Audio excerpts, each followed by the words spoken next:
काय बोलायला लागला? शेतकऱ्याला इज्जत असते वय? या देशातल्या सगळ्यांच्या अशा वागणुकीमुळे एक दिवस देशाची इज्जत तुम्हाला येशीवर टांगायची येळी. तवा सांगणार कुण नसन. अतिवृष्टी आली, वाला दुष्काळ, कोरडा दुष्काळ, रोगराई आली, कोरोनामुळे सगळं जग ठप झालं. थांबला नाही तो फक्त शेतकरी.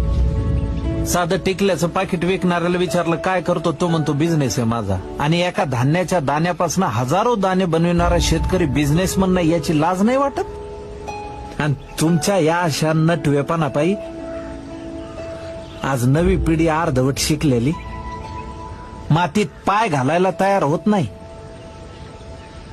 उद्या जर शेती करणारी पिढीच निपाजली नाही तर काय करणार आहे तुम्ही?